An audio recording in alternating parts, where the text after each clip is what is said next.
नमस्कार, उत्तराखंड की खबरों के साथ हाजिर हूं मैं अनुपम। प्रदेश की हर छोटी बड़ी खबरों को लेकर देहरादून से बड़ी खबर आ रही है, जहां पर महसूस हुए हैं भूकंप के हल्के झटके। इसके साथ ही उत्तराखंड के कई शहरों में भी महसूस हुए हैं भूकंप के हल्के झटके। नेपाल में भूकंप का केंद्र था। ये बड़ी खबर यहां पर हम आपको बता रहे हैं। प्रदेश के कई शहरों में भूकंप के झटके महसूस किए गए हैं।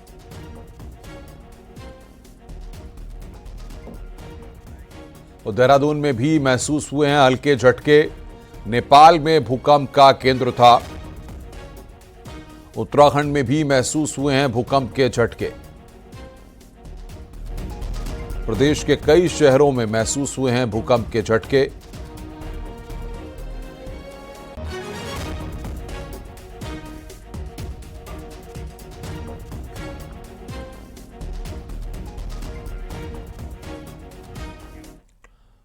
विकासनगर से बड़ी खबर है। ट्रैक्टर ट्रॉली और पिकअप की जोरदार टक्कर हुई है। हादसे में पिकअप सवार युवक को चोट आई। घायल को अस्पताल में भर्ती कराया गया है। हादसे के बाद ड्राइवर ट्रैक्टर सहित फरार हो गया। बड़ी खबर यहां पर हम आपको बता रहे हैं।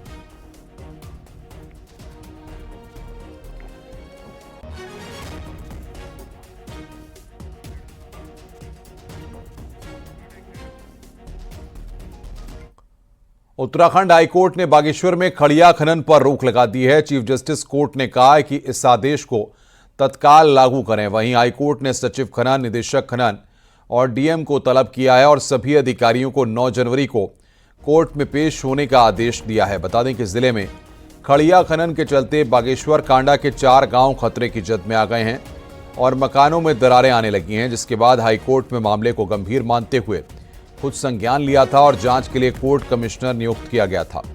आज कोर्ट कमिश्नर ने अपनी रिपोर्ट कोर्ट में दाखिल की, जिसमें वीडियो और फोटोग्राफ दिए गए। इसके बाद हाईकोर्ट ने बागेश्वर में खड़िया खनन पर रोक लगा दी है।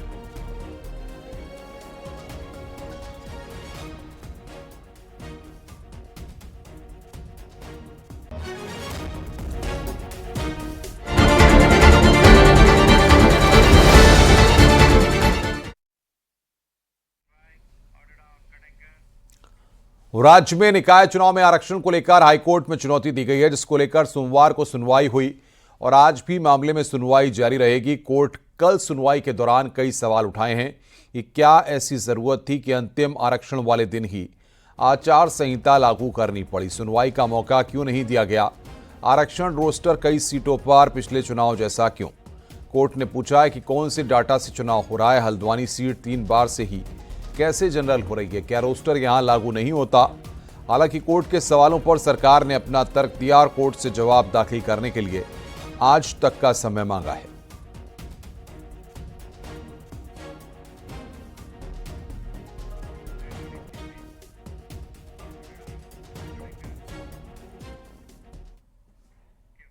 उत्तराखंड में 84,29,000 वोटर निकाय चुनाव में वोट देंगे। मुख्य निर्वाचन अधिकारी ने आंकड़े जारी किए हैं।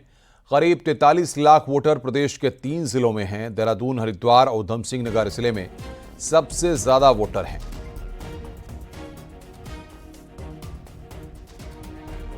तो प्रदेश के 3 जिलों में करीब 43 लाख वोटर हैं। उधम सिंह नगर, देहरादून, हरिद्वार में सबसे ज्यादा वोटर हैं। निकाय चुनाव ने वोटरों का आंकड़ा जो है वो राज्य निर्वाचन आयोग ने जारी किया है। उत्तराखंड में 84,29,000 वोटर हैं। प्रदेश के 3 जिलों में करीब 43 लाख वोटर हैं।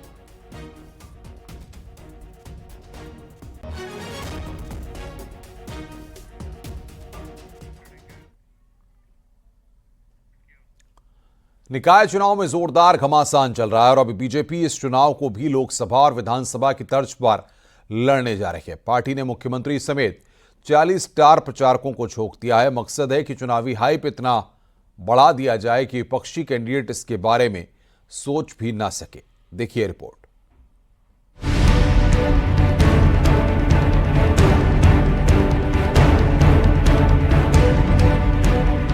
उत्तराखंड में 11 नगर निगम समेत 100 निकायों में चुनाव हो रहा है। मुकाबला बीजेपी और कांग्रेस के बीच ही है। ऐसे में बीजेपी चाहती है कि पूरे चुनाव में उनका एक छत्र राज हो, जैसा विधानसभा और लोकसभा में हुआ। इसलिए संगठन ने पूरी ताकत झोंक दी है। बीजेपी ने मुख्यमंत्री, पूर्व मुख्यमंत्री, सांसद, कैबिनेट मंत्री समेत प्रदेश के 40 टॉप मोस्ट नेताओं को बतौर स्टार प्रचारक तैनात करने का प्लान तैयार किया है। 10 जनवरी से इस पर काम शुरू हो जाएगा।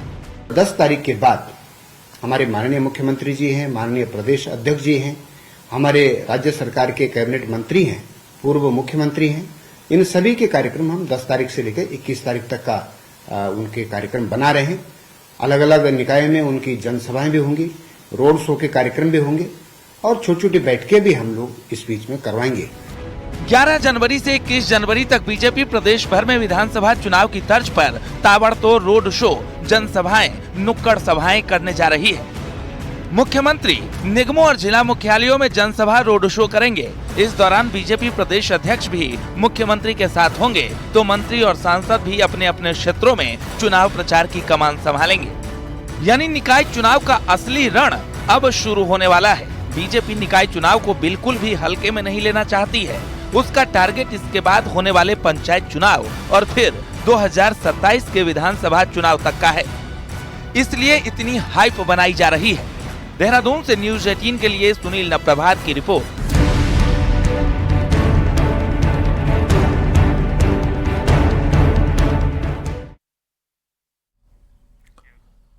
देहरादून से बड़ी खबर आ रही है। निकाय चुनाव के लिए कांग्रेस ने अपने 40 स्टार प्रचारकों की लिस्ट जारी कर दी है। इसमें प्रदेश अध्यक्ष करण माहरा, नेता विपक्ष यशपाल आर्य समेत सभी सीनियर नेता, विधायक सोनीपत के सांसद सतपाल ब्रह्मचारी, पूर्व मंत्री शामिल हैं। अभी बात करें तो सीनियर नेता अपने अपने क्षेत्रों में प्रचार के काम में जुटे हैं। वहीं शनिवार से पूर्व सीएम हरीश रावत दिल्ली दौरे पर हैं।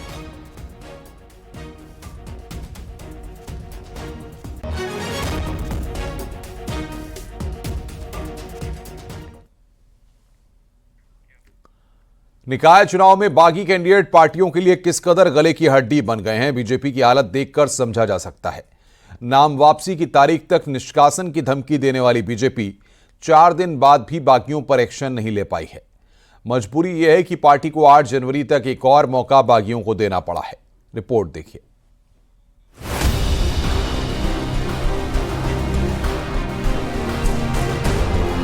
निकाय चुनाव में टिकट न मिलने से नाराज बीजेपी और कांग्रेस के कई नेताओं, कार्यकर्ताओं ने निर्दलीय मैदान में ताल ठोकी है।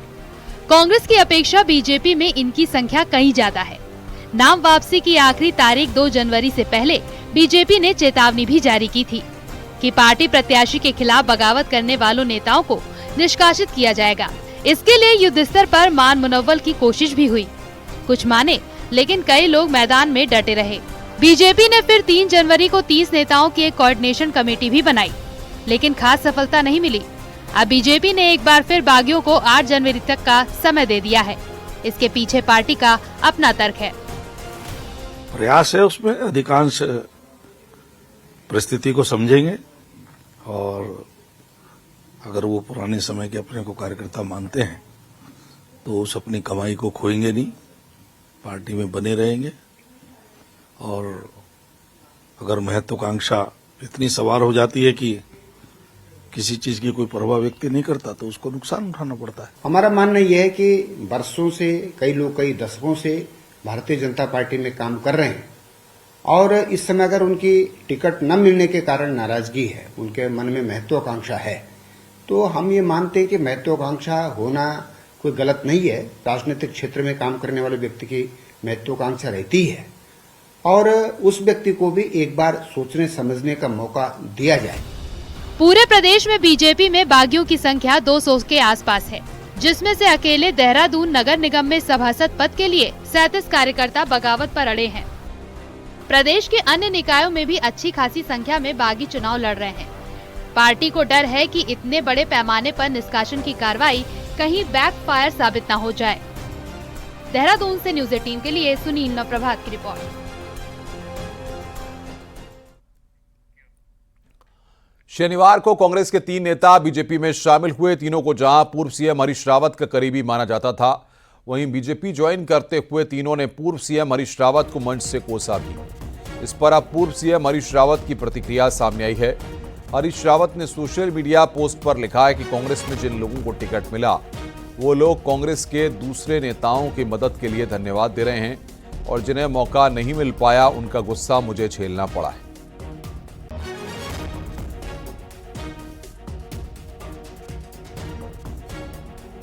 पूर्व सीएम हरीश रावत की प्रतिक्रिया पर पार्टी में उनके धुर विरोधी रंजीत रावत की भी प्रतिक्रिया आई है।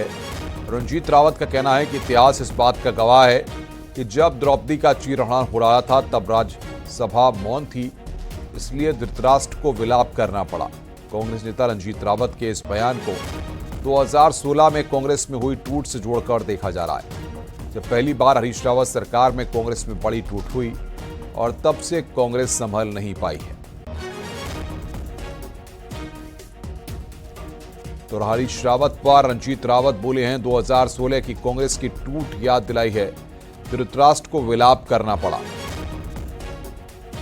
रंजीत ने महाभारत का उदाहरण दिया, 2016 की कांग्रेस की टूट याद दिलाई है।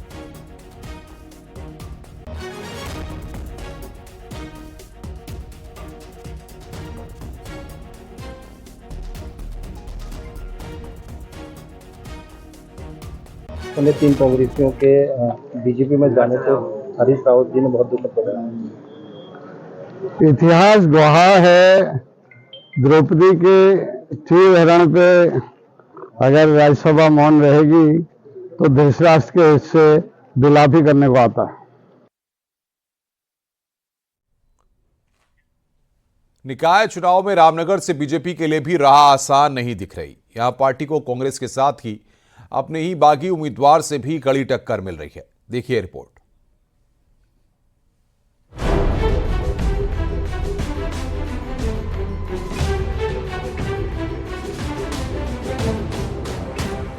निकाय चुनाव का रण सजा हुआ है। ऐसे में सभी प्रत्याशी अपनी अपनी जीत के लिए एड़ी चोटी का जोर लगा रहे हैं और बीजेपी के लिए चुनौती थोड़ी कठिन है, क्योंकि यहां कांग्रेस के साथ साथ बीजेपी के बागी नरेंद्र शर्मा ने समीकरण बिगाड़ा हुआ है। साथ ही बीजेपी के लिए मुस्लिम वोटर्स को साधना भी चुनौती बना हुआ है। तो लोगों के अंदर एक आक्रोश है कि वोट कटने वाली जो स्थिति होती है, वोट करते हैं तो इस बार जितने भी निर्दलीय उठे हैं तो मुझे नहीं लगता कि जनता ने अपना मन बना लिया है। आप पूरे नगर और जो गांव में हमारा सीमा विस्तार हुआ आप देख लीजिए, जनता एक होकर वोट करने जा रही है भाजपा को और कोई भीतरघात और ऐसी स्थिति नहीं है, सभी लोग हमारे साथ हैं। यदि शहर जो है ये चाहता है परिवर्तन हो और परिवर्तन के साथ साथ ये भी चाहता है कि ऐसे लोगों को आगे बढ़ने का अवसर न मिले जो लोग गलत कार्यों में लिप्त हैं, जो शहर के अंदर जुआ नशा इस प्रकार के कारोबार में लिप्त हैं। इसलिए जो है शहर ने ये मान लिया है कि आने वाली 23 तारीख को जो है सीधे टॉर्च पर ही मोहर लगानी है। उधर बीजेपी के विधायक देवान सिंह के लिए भी इस सीट पर जीतना बहुत जरूरी है, क्योंकि अब इस सीट पर विधायक की साख भी दांव पर लगी हुई है। हालांकि विधायक अभी मान रहे हैं कि बागी की वापसी हो सकती है। उन्हें अपने संगठन पर पूरा भरोसा है कि वो ये सीट निकाल लेंगे। 22 लोग थे, 22 में से एक को टिकट मिला था और उनकी जो नाराजगी ठीक है, हमें भी जो है कि वरिष्ठ कार्यकर्ता हैं। अगर हम तो यही चाहते हैं कि अभी भी सहयोग करें, लेकिन जहाँ तक इस समय चुनाव का माहौल है भारतीय जनता पार्टी के पक्ष में है और आज रामनगर में हर व्यक्ति चाहता है कि भारतीय जनता पार्टी की सरकार निकाय में बने। रामनगर में बीजेपी राज्य बनने के बाद से निकाय में काबिज होने को लेकर आतुर है, लेकिन उनका ये सपना आज तक पूरा नहीं हो सका। ऐसे में देखना दिलचस्प होगा कि रामनगर में बीजेपी काबिज होगी या अब जनता फिर किसी निर्दलीय को ताज पहनाएगी। न्यूज़ 18 के लिए रामनगर से गोविंद पाटनी की रिपोर्ट।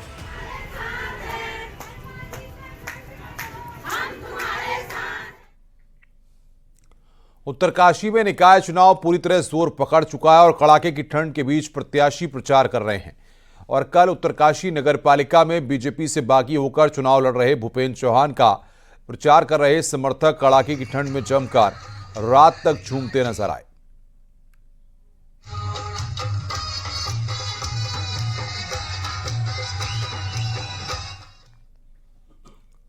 और अब बात करते हैं शहर के सटीक समीकरण की, जो कि निकाय चुनाव में खास तौर पर न्यूज़ 18 आपको दिखाने जा रहा है। पिथौरागढ़ में पहली बार नगर निगम बना है।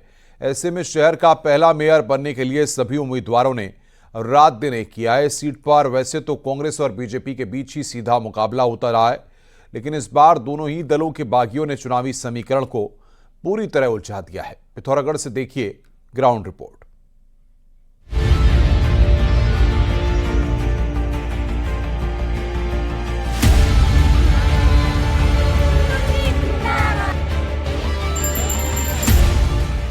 करीब 60,000 की आबादी वाला पिथौरागढ़ मिनी कश्मीर के नाम से जाना जाता है। पहाड़ का ये इकलौता ऐसा शहर है जो बीते 2 दशकों से लगातार फैल रहा है।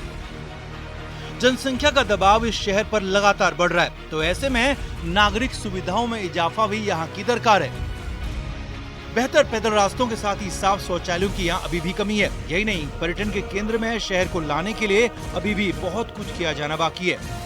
इस शहर में वैसे तो कई पार्क हैं, लेकिन ये पार्क किसी को भी अपनी ओर आकर्षित करने लायक नहीं है, तो ऐसे में पार्कों के सौंदर्यीकरण की यहाँ खास जरूरत बनी है। मेयर सीट पर काबिज होने के लिए यहाँ 8 महिला उम्मीदवार मैदान में हैं, जिनके अपने अपने दावे भी हैं। मैं ये कोशिश करूंगी कि हम पिथौरागढ़ को एक स्वच्छ, सुंदर और विकसित बनाएं, जिससे कि हर एक बच्चा अपना आगे प्रोग्रेस करे और उसे आगे राह मिले। और मैं दृढ़ संकल्पित होकर कहूँगी कि हम पिथौरागढ़ को एक सुदृढ़ पिथौरागढ़ बनाने में मदद करें आप सभी मुझे। हम जगह जगह पे शौचालयों का निर्माण कर सके, जो हाईटेक शौचालय होंगे जहाँ पर नियमित रूप से साफ सफाई होगी, तथा 40 वार्ड हैं, उन वार्डों 40 में से कम मेरी कोशिश रहेगी कि कम से कम 20-25 वार्डों में पुस्तकालयों का निर्माण हो, जहाँ से हमारे छात्रों को पूर्व से पश्चिम, उत्तर से दक्षिण नहीं जाना पड़े। पिथौरागढ़ नगर निगम में मेयर सीट महिला के लिए आरक्षित है और इस सीट पर मेयर का फैसला करीब 40,000 मतदाता करेंगे। पुरुषों के मुकाबले यहाँ महिला मतदाता ज्यादा हैं। राज्य बनने के बाद इस सीट पर कांग्रेस और बीजेपी बारी बारी से 2 बार चुनाव जीत चुके हैं, लेकिन इस बार दोनों दलों के बागियों ने राष्ट्रीय दलों की राह मुश्किल कर दी है। कांग्रेस से जहां विधायक मयूक मेहर ने मोनिका मेहर को निर्दलीय मैदान में उतारा है, तो वहीं विधायक पार्टी उम्मीदवार के बजाय बागी मोनिका के लिए वोट मांग रहे हैं। कुछ ऐसा ही हाल बीजेपी का भी है। बीजेपी की 3 महिलाएं बगावत का झंडा बुलंद करते हुए चुनावी मैदान में कूदी हैं। के लिए शौचालय बनाएंगे जो यहाँ पे अभी तक नहीं बनाए गए हैं। हम लोग यहाँ पे लाइब्रेरीज बनाएंगे बच्चों के लिए, और छोटे छोटे मिनी पार्क बनाएंगे। और सबसे पहले अगर जनता मुझे विजयी बनाती है तो मैं नगर पालिका से भ्रष्टाचार को दूर करना चाहूँगी, जो कि नगर पालिका में बहुत हो रहा है। पहली बार नगर निगम बनने से लोगों की उम्मीदें भी परवान चढ़ी हैं और लोगों को भरोसा है कि जिन दिक्कतों से नगर पालिका में उन्हें 2-4 होना पड़ता था, नगर निगम बनने के बाद शायद उससे मुक्ति मिले। मेयर शिक्षित हो, एजुकेटेड हो और एक वास्ट सोच लेके आए विकास की, क्योंकि हमारा शहर उसकी डिमांड करता है और हमारा शहर जो है वो दिन और रात बढ़ोतरी कर रहा है। तो मुझे लगता है कि ऐसा मेयर होना चाहिए जो हमारे शहर को और सुंदर बनाए, विकसित बनाए। नगर निगम जो इस पहली बार बनाया है, नगर निगम बनने के साथ एक एनवायरनमेंट का भी ध्यान रखा जाए, पार्क अच्छे हों और जितने यहाँ पे पेड़ पौधे लगाए जाएं, और शहरीकरण के साथ साथ एनवायरनमेंट की भी एक ध्यान देने की ज़रूरत है। और दूसरा, यहाँ पे एक जो टंचिंग ग्राउंड है वो काफ़ी समय से यहाँ पे एक मुद्दा बना हुआ है।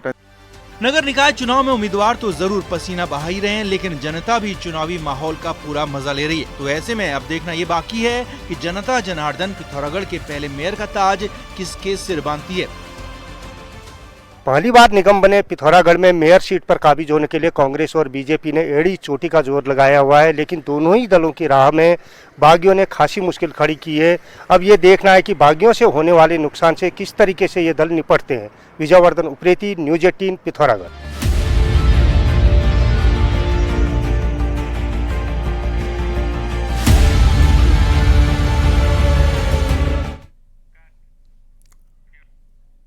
आज आपने देखा पिथौरागढ़ का सियासी समीकरण। ऐसे राज्य के बड़े शहरों की ग्राउंड रिपोर्ट हम आपको हर रोज बताएंगे और दिखाएंगे।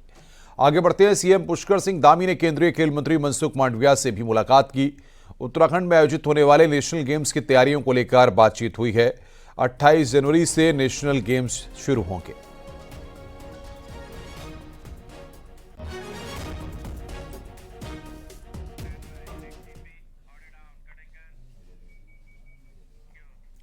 देहरादून से बड़ी खबर आ रही है। काशीपुर में मजार पर अवैध निर्माण पर नोटिस जारी किया गया है। बुलंदशाह मजार के संचालकों को नोटिस जारी किया गया है। मजार के आड़ में अवैध निर्माण चल रहा था, निर्माण कार्य वहां पर चल रहा था। जिला विकास प्राधिकरण ने काम रुकवाया है। ध्वस्तीकरण से पहले 9 जनवरी तक पक्ष रखने का मौका दिया गया है। तो बड़ी खबर यहां पर हम आपको बता रहे हैं। सुनील प्रभात बातचीत करने के लिए हमारे साथ देहरादून से जुड़ रहे हैं। सुनील, क्या ये पूरा मामला है और किस तरीके से वहां पर काम चल रहा था? देखिए अनुपम, मजार और इस तरह के जो भी धार्मिक स्ट्रक्चर हैं उनको लेकर पहले ही सख्त निर्देश हैं कि ये बिना डिस्ट्रिक्ट एडमिनिस्ट्रेशन की अनुमति के इनका विस्तार न किया जाए, इनका निर्माण न किया जाए। लेकिन जो बुलंदशाह मजार है इसमें मजार की आड़ में वहां पर अवैध कंस्ट्रक्शन चल रहा था, एक हॉल वहां पर बन रहा था और अन्य कंस्ट्रक्शन भी वहां पर हो रहा था। जिला विकास प्राधिकरण ने इसका संज्ञान लिया। मौके पर जिला विकास प्राधिकरण वहां पर पहुंचा तो इसमें किसी भी तरह की अनुमति नहीं थी, जिला विकास प्राधिकरण से ली गई। लिहाजा प्राधिकरण ने एक नोटिस सर्व किया है और बताया कि क्यों न इसको ध्वस्त कर दिया जाए। इससे पहले कि इसको ध्वस्त किया जाए, प्राधिकरण ने एक बार 9 जनवरी तक का एक समय दिया है कि आप अपना पक्ष रखें कि आपने किसकी अनुमति ली और किसकी अनुमति से यहाँ पर अवैध रूप से इलीगल कंस्ट्रक्शन चल रहा था। तो ये करीब करीब ये तय है कि 9 जनवरी के बाद जिला विकास प्राधिकरण इस जो अवैध कंस्ट्रक्शन है उसको ध्वस्त करेगा। जी, बहुत बहुत शुक्रिया आपका हमारे साथ जुड़ने के लिए और बातचीत करने के लिए।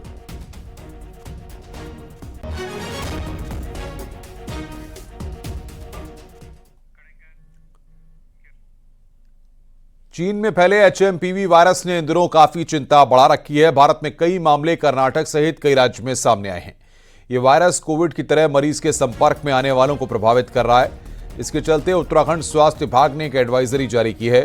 इस एडवाइजरी में आम जनता से अपील की गई है कि वे सोशल डिस्टेंसिंग का पालन करें, भीड़भाड़ वाले स्थानों से बचें और छींकते समय रुमाल का इस्तेमाल करें। हालांकि अधिकारियों का कहना है कि इस वायरस से डरने की जरूरत नहीं है, लेकिन बच्चों, बुजुर्गों और बीमार लोगों को इससे बचने की जरूरत है।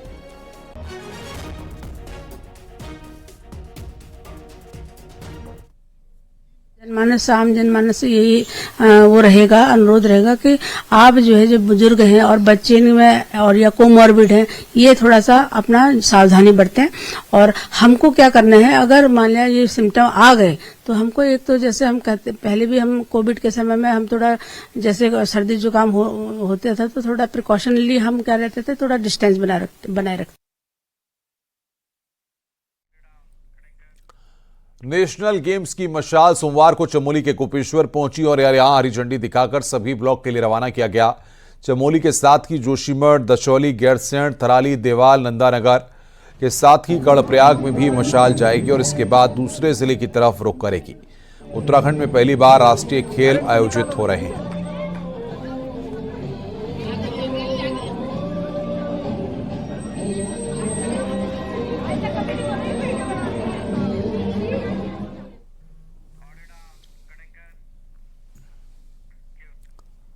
उत्तरकाशी में मौसम बदलने के साथ ही ऊंचाई वाले क्षेत्रों में बर्फबारी देखने को मिल रही है।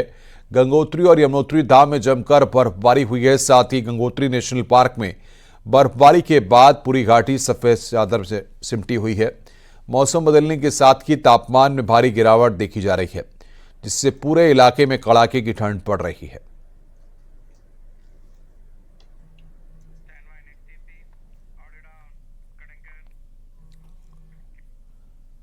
चमोली में हुई बर्फबारी के बाद औली में रिकॉर्ड तोड़ सैलानियों पहुंच रहे हैं। हर दिन 500 से ज्यादा पर्यटक पहुंच रहे हैं। वहीं इसके साथ ही चोपता, ग्वालदम, थराली, देवाल, नीति, मलारी घाटी में भारी संख्या में सैलानी पहुंच रहे हैं। तो पर्यटकों की भीड़ से व्यापारी काफी खुश हैं। रोजाना 500 से ज्यादा पर्यटक पहुंच रहे हैं।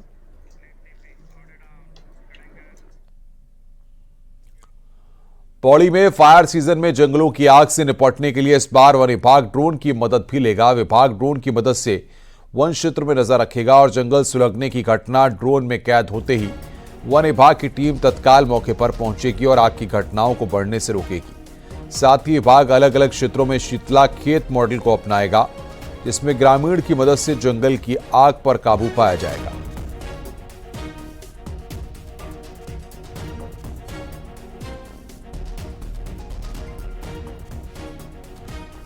डिजास्टर द्वारा कुछ ड्रोन्स का प्रोक्योरमेंट किया जा रहा है, जिसके तहत जो है फॉरेस्ट फायर का सबसे अर्ली हम लोग डिटेक्शन कर पाएंगे, ताकि जो है रिस्पांस भी हमारा स्विफ्ट हो। इस साल हम लोग 4 जगह पे शीतलाखित मॉडल को जो है रेप्लिकेट करने का सोच रहे, अद्वानी और पौड़ी के आसपास।